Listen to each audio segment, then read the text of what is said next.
Hoje, segunda-feira, 19 de fevereiro de 2024. Eu sou Bruno Amorim e o Jornal do Empreendedor, primeira edição, está no ar. Abílio Diniz, empresário, fundador do Grupo Pão de Açúcar, morre aos 87 anos em São Paulo.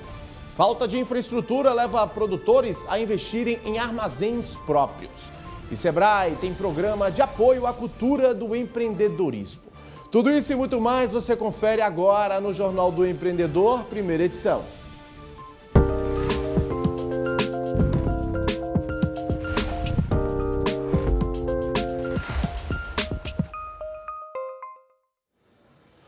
Morreu aos 87 anos o empresário Abílio Diniz, que por quase 50 anos liderou um dos maiores grupos varejistas da América Latina, o Pão de Açúcar.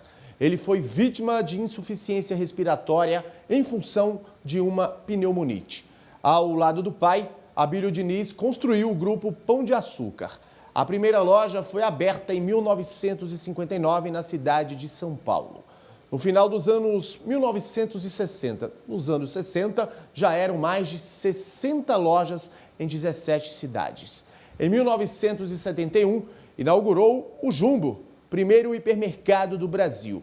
Diniz também foi o primeiro a criar supermercado em shopping e a abrir lojas 24 horas.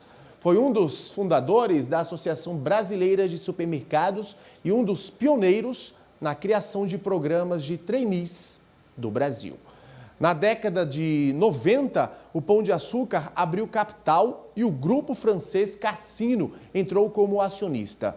Em 2013, Abílio Diniz foi comandar a BRF, uma das maiores companhias de alimentos do mundo. Adepto da disciplina do esporte e da ousadia nos negócios, Diniz se tornou um dos mais importantes empresários brasileiros e dizia enxergar um futuro de grandeza e liderança também para o país. O velório de Abílio Diniz será aberto ao público das 11 horas da manhã às 3 da tarde, no Salão Nobre do Estádio do Morumbi, do São Paulo Futebol Clube. O enterro será reservado aos familiares. Apesar de ser um dos maiores produtores de grãos do mundo, o Brasil ainda enfrenta o desafio da armazenagem. A falta de infraestrutura tem levado os produtores a investirem nos armazéns próprios para minimizar os impactos negativos, como você vai ver agora na reportagem de Leandro Souza. Com os preços da soja achatados e os custos de produção elevados, as margens de lucro do produtor despencaram na safra atual. Mas é bom a gente falar que é uma queda conjuntural, não é estrutural. Estruturalmente, nós estamos muito bem posicionados. O Brasil vem exportando cada vez mais grãos. Tanto o USDA, que é o Departamento de Agricultura dos Estados Unidos, quanto a FAO, que é o braço da ONU para a Agricultura, fala que o Brasil, nos próximos anos, tem que aumentar, nos próximos 10 anos, tem que aumentar de 30% a 40% as exportações. E para aumentar as exportações nesse volume, a gente tem que aumentar a área. Para aumentar a área precisa de máquina agrícola, precisa de silos, precisa de toda uma estrutura. Uma das estratégias do produtor é reter a colheita até os preços reagirem. Só que atualmente não tem onde guardar todos os grãos produzidos no Brasil. Pelo menos 135 milhões de toneladas ficam vulneráveis, conforme os dados oficiais divulgados pela Conab, a Companhia Nacional de Abastecimento. Isso vem desde 2011, com a capacidade de armazenagem do país inferior ao volume de grãos produzidos. Os silos metálicos são os mais conhecidos. No interior das unidades, sensores monitoram a temperatura, a umidade e a ventilação, que garantem qualidade e segurança dos grãos. Cada produto exige condições específicas. A soja, por exemplo, precisa de umidade próximo a 11%. Esse problema da safra reduzida por uma questão climática, como o Pedro está falando, ela está sendo agravada pela falta de armazéns suficientes para receber a nossa produção brasileira, que tem crescido ao longo dos anos em torno de 10 milhões de toneladas, em média, todo ano. E a capacidade estática de armazenagem só cresce 5 milhões de toneladas, ou seja, a cada ano nós temos aumentado 5 milhões de toneladas no nosso déficit. O ano passado, na safra que encerrou, 22-23, o déficit alcançou 125 milhões de toneladas. Apesar da quebra de safra prevista para esse ano, ainda vai faltar muito armazém. E isso faz com que o agricultor tente se ver livre do produto, ofertando no momento de pico a sua produção, porque não tem aonde processar esse grão, onde armazenar esse grão. Isso faz com que os preços venham a cair. A ampliação dos espaços de armazenagem de grãos é uma das estratégias da Cooperativa Agroindustrial de Maringá, no Paraná. A cooperativa tem unidades espalhadas por diversas regiões produtoras do país. E nesta safra, projeta inaugurar mais 2 silos, um no Mato Grosso e outro em Tocantins, e assim ampliar a capacidade de retenção dos grãos em mais 20%. O que preocupa bastante a gente nesse momento, né, é o produtor segurar suas vendas de produto, porque isso também faz com que o nosso ritmo de retirada de produtos do armazém, as vendas desse produto para liberar para a próxima safra, acaba também tendo um ritmo aí reduzido, né? Isso pode impactar, por exemplo, no armazenamento da safra do inverno. Então, o produtor não comercializar seu produto pode ser um problema para a cooperativa em termos aí de armazenagem. O governo oferece linhas de financiamento para a construção de armazéns com juros subsidiados de até 7%. O ministro da Agricultura, Carlos Fávaro, acredita que pode aumentar o volume de armazenamento ainda na safra atual. Poder ter juros até mais barato, colocando variação cambial disponível, isso pode, com a tendência do juro internacional cair nos próximos anos, ela ficar menos do que essas taxas que já são atrativas. Então, é total empenho do Ministério da Agricultura para garantir armazenagem, para escoar isso durante todo o ano com mais flexibilidade. Mas para a Cooperativa do Paraná, os custos financeiros ainda são elevados. Não estamos em momentos os mais adequados para fazer investimento, que as taxas de juros para fazer investimentos de armazenagem, elas não são as mais adequadas, né? E acreditamos, inclusive, que com a atual queda das taxas de juros, para o final do ano, início do ano que vem, deveremos ter taxas um pouco melhores para fazer esse investimento. Nós estamos numa atividade onde a margem de lucro, o resultado que deixa, realmente é muito baixo, né? Então, existe uma necessidade, uma importância, né, de que tenhamos aí boas taxas de juros, de prazos longos, né, para poder, com a própria atividade, ela poder se viabilizar, pagar esses investimentos. Esses silos ficam na fazenda do Sérgio Bueno, em Tocantins, bem na divisa com a Bahia, o Piauí e o Maranhão. Das terras do Sérgio saem soja e milho. E por causa das condições da região, já desde o início, ele percebeu que um lugar para depositar o produto seria fundamental. Você tem também toda a questão de você poder colher a sua lavoura ao seu tempo, né? Secando, limpando. Quando você tem uma quebra de safra, como está acontecendo agora, a soja ela adianta o ciclo, ela amadurece mal, né? E ela amarela mais cedo.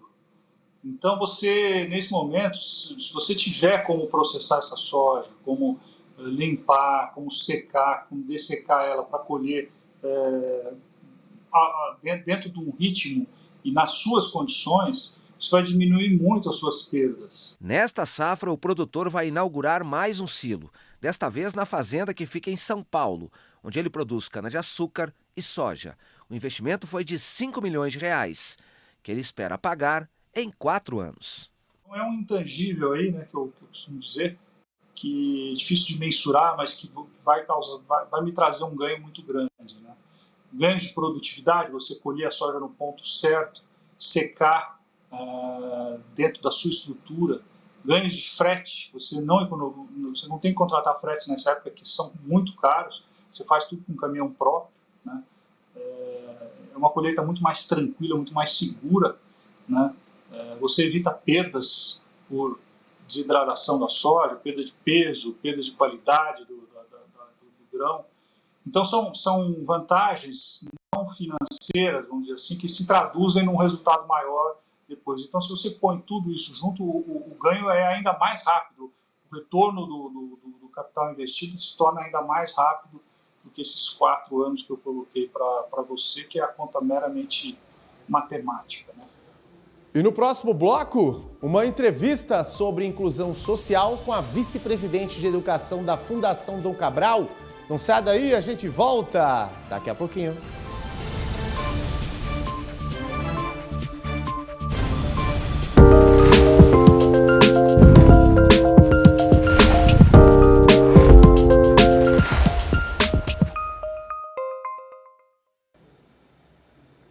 Estamos de volta com o Jornal do Empreendedor, primeira edição ao vivo e para todo o Brasil. O assunto agora é inclusão social. Com o objetivo de promover a inclusão e atuar de forma integrada no meio acadêmico, a Fundação Dom Cabral tem prestado um serviço de educação social que só no ano passado impactou mais de 22 mil pessoas. E é sobre este tema que a gente conversa agora ao vivo com a vice-presidente de Educação Social, a Ana Carolina de Almeida. Ana, seja bem-vinda aqui ao Jornal do Empreendedor, primeira edição. Muito bom dia para você. Bom dia, obrigada, Bruno. Um prazer estar aqui com vocês. Que iniciativa de transformar vidas, né, essa da Fundação. Como é que começou todo esse processo de transformação no mundo acadêmico? Bruno, a Fundação tem como missão o desenvolvimento sustentável da sociedade por meio da educação. E em 2020, nós revisamos a nossa estratégia e colocamos a promoção da inclusão social como parte do negócio da Fundação, como você mesmo disse. Nós temos no Brasil um histórico de pobreza que não para, além de uma desigualdade relevante. Então, a gente entende que é nosso papel, para além de capacitar os executivos, capacitar as pessoas que mais precisam no Brasil e que não acessam uma educação formal de qualidade. Isso começou, então, em 2020. Na verdade, as ações sociais têm mais tempo, mas em 2020 a gente se estruturou dentro desse guarda-chuva da educação social.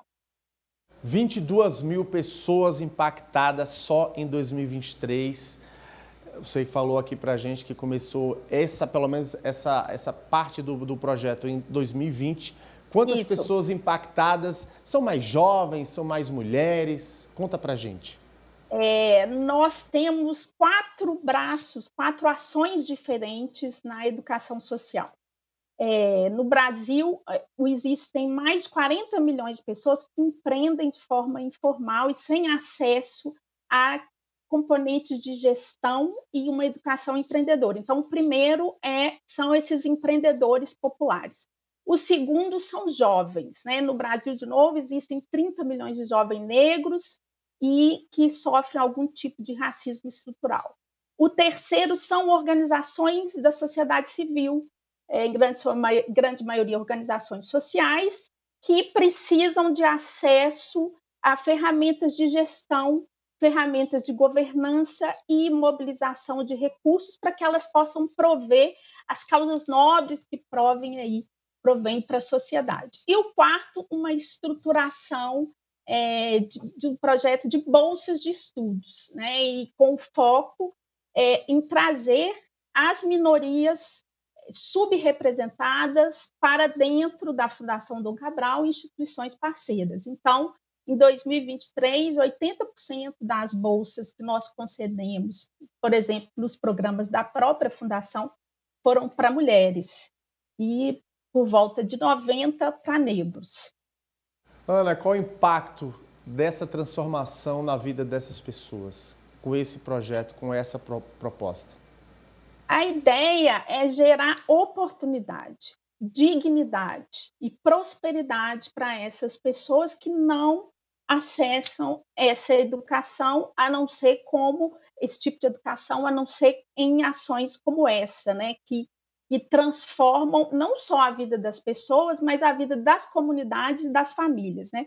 Os empreendedores na geração de renda, as bolsas de estudo, elas trazem para a nossa sala de aula uma diferenciação de pensamento, mas para as famílias uma oportunidade, inclusive, de acessar o mercado de trabalho. Os jovens, que muitas vezes estão em situação, nem estudam nem trabalham, se veem com uma opção de carreira na vida, uma perspectiva de conseguir emprego e de geração de renda, e as organizações sociais podem atuar de forma mais estruturada, não só para conseguir acessar e executar o propósito, mas também conseguir se sustentar ao longo do tempo.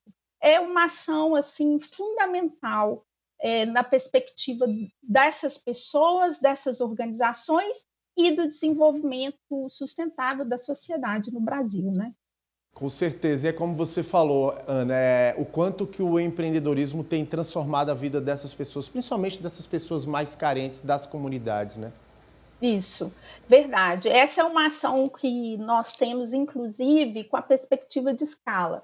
O número de pessoas que precisam, né, que empreendem por necessidade, é tão grande que a Fundação Dom Cabral decidiu que a solução também precisava chegar ao maior número de pessoas possível, né? Então, a gente tem uma ação digital, sempre em parceria, exatamente, Bruno, para chegar nessas comunidades que mais precisam. Então, por exemplo, a gente tem uma parceria com a Central Única das Favelas, que é uma instituição que chega em mais de 5.000 favelas no Brasil, para que a gente possa alcançar esses empreendedores e prover a educação empreendedora. A gente acessa por meio de uma parceria com a OIM, que é uma agência da ONU, para chegar em Roraima, nos refugiados, que chegam muitas vezes no Brasil sem condições, sem nada, perspectiva de geração de renda, e prover uma educação empreendedora para que eles possam, então, iniciar o processo de geração de renda. Fizemos recentemente também uma parceria com a Novelis, a maior produtora de alumínio do mundo, para apoiar catadores, porque a Novelis também é a maior recicladora de alumínio do mundo. Então, em parceria com a Novelis e com a Agência Nacional de Catadores, a gente cria, então, por meio dessas parcerias, conteúdos específicos, exatamente para falar a linguagem dos empreendedores, seja o favelês, no caso da CUFA, seja uma necessidade específica, como é o caso das cooperativas de catadores no Brasil. E a gente sabe, né, Ana, que tudo isso não seria possível se não tivesse aí essa capacitação, essa qualificação, né?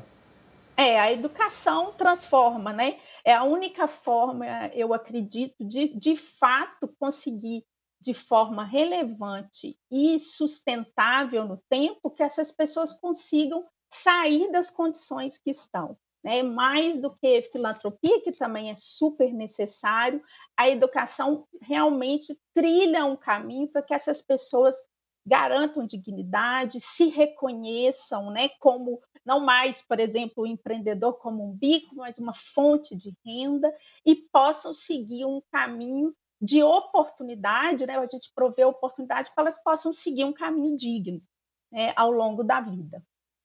É isso, que esse projeto, esse programa de transformação de vida da Fundação Dom Cabral possa aí transformar, impactar milhares de outras pessoas ao longo de todo esse ano de 2024 e pelos próximos anos também. Ana Carolina, um prazer te receber aqui para esse bate-papo e que, de fato, o projeto consiga aí alcançar milhares e milhares de pessoas que tanto precisam. Muito obrigada, Bruno. Gostei muito de participar. Até a próxima. Até mais. Cursar o ensino técnico junto com o médio é um desafio. Vamos lá, vamos mudar aqui. A partir de amanhã, dia 20, começa a valer o novo valor do DAS, Documento de Arrecadação do Simples Nacional. Ele vale para todos os empreendedores que têm faturamento anual dentro do limite de R$ 81 mil. Com o salário mínimo atualizado para R$ 1.412, o DAS-MEI neste ano vai variar de R$ 70,60 para R$ 76,60, a depender da atividade desempenhada. No setor de comércio e indústria, por exemplo, a contribuição será de R$ 71,60. No setor de serviços, R$ 75,60. Já no segmento de comércio e serviços, R$ 76,60.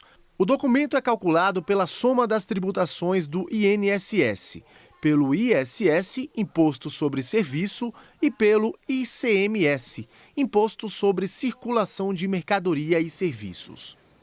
Bom, na verdade, a gente falou aqui, mostrou para você de casa que o DAS começa a valer, né, o novo valor do documento a partir de amanhã, né? Terça-feira, dia 20.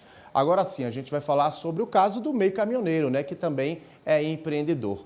O valor da contribuição varia entre R$ 169,44 e R$ 175,44, a depender, claro, do tipo de produto transportado e do local do destino. O cálculo considera 12% do salário mínimo para o INSS e as mesmas quantias do microempreendedor individual tradicional para ICMS e ISS. Vamos conferir? A contribuição municipal do caminhoneiro passa para R$ 174,44. Já a fora do município será de R$ 170,44. Para quem lida com produtos perigosos, R$ 175,44. E para quem trabalha com mudanças, o valor é de R$ 175,44. E com o pagamento em dia do DAS-MEI, o empreendedor tem direito a uma série de benefícios, como aposentadoria por invalidez, auxílio-doença, salário-maternidade, pensão por morte, aposentadoria por idade e auxílio-reclusão para os familiares. A emissão do documento pode ser feita pelo portal do Sebrae, acessando o ambiente personalizado Meu Mural. E é possível emitir o DAS mesmo sem CNPJ-MEI vinculado. Mudar de assunto agora. Cursar o ensino técnico junto com o médio é um desafio de longas horas e muito esforço. Mas será que vale a pena? Vale e vale muito. Como mostra a repórter Roberta Scherer na tela.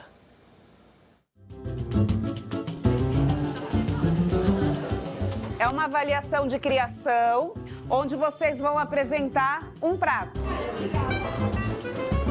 Qual vai ser a preparação? É uma esfera. É uma esfera. Uma esfera, tá, de chocolate. Você acha melhor a gente colocar o pano de ponta cabeça e a gente coloca em cima? Tira do fogo. Por favor, hein? Capricha nisso. Falta 10 minutos. Vai que é o último!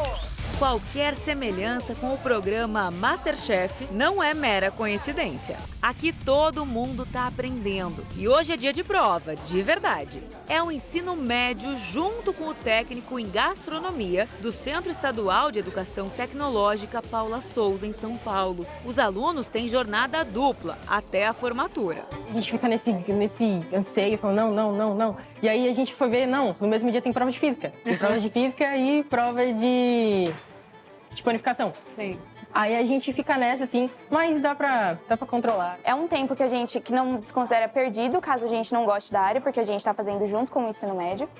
E eu acho que os custos são menores, tem que aguentar o tranco, é difícil. Mas para quem gosta, assim, para quem sente no coração que é isso mesmo, é perfeito, maravilhoso. Um curso para a vida. Independente da profissão que ele escolha, ele vai ter essa base da cozinha que é bem bacana. Então a gente costuma falar assim, olha, quando você for fazer um intercâmbio, estudar fora, você consegue se virar, ter um trabalho, porque a gastronomia, em qualquer lugar, você consegue se colocar. Então acho que dá essa base bem legal, é uma independência. E se a profissão realmente encaixou para aquele aluno, existe, em alguns casos, a possibilidade de sair da ETEC direto para a Faculdade de Tecnologia, a FATEC. Essa vai ser a primeira turma a se formar na modalidade AMS, que integra o ensino médio com técnico em 3 anos ao ensino superior em 2 anos, já aproveitando o conhecimento. O currículo é construído em parceria com uma das maiores empresas de tecnologia do mundo. A empresa faz o papel como se fosse o cliente deles, que dá uma visão diferente, que não é só aquela visão de professor que vai corrigir algumas coisas. Quem está no fim desse processo de 5 anos é o Lucas, já contratado pela empresa. Uma oportunidade tanto. Quando eu fui empregado na IBM, meu tio falou assim para mim, Lucas, a nossa família inteira trabalhou para que você chegasse nesse momento. Então, Eu falei, caramba, e é verdade, era uma coisa que eu não percebia, mas agora eu percebo. E a Ana Beatriz e a Karine vão pelo mesmo caminho, uma formatura de ensino superior ainda bem jovens. A gente não precisa fazer um vestibular para entrar no ensino superior, então isso nos dá um alívio tremendo, sabe? Pulamos um ano, então nós terminamos essa faculdade em apenas 2 anos, então em 5 anos nós temos o curso do ensino médio completo, o curso técnico e o superior de ADS, que é Análise e Desenvolvimento de Sistemas. Nós nos sentimos muito incluídos no mercado de trabalho, porque são tantas oportunidades e tanta mentoria que a gente fica muito próximo nesse quesito. Em todo o país, o ingresso na faculdade de quem cursou o médio técnico é maior em comparação a quem fez o regular. A experiência que o aluno tem durante esses anos, podendo contextualizar o conhecimento, ver a aplicação, trabalhando com questões, problemas, acaba fazendo com que ele se saia melhor nos exames nacionais. Ele sai melhor do que alunos que não tiveram essa possibilidade. E o novo Marco Legal do Ensino Técnico deve aumentar essa sintonia. Sancionado em agosto do ano passado, o texto prevê que as instituições de ensino superior podem aproveitar os créditos ganhos pelo estudante durante o período de ensino técnico. Mas isso se os cursos forem de áreas similares. O técnico, como a gente está falando desde o início, acelera o ingresso no mercado de trabalho. Quando você vai para um ensino superior, no meu caso, por exemplo, eu fui para engenharia, eu tinha muito mais visual e muito mais aplicabilidade no que eu estava aprendendo no ensino superior. Então não tem realmente uma concorrência. Agora a gente chega nesse momento, no finalzinho a gente fala, não, valeu a pena. Todo o esforço, todo o trabalho, toda a dedicação, valeu a pena.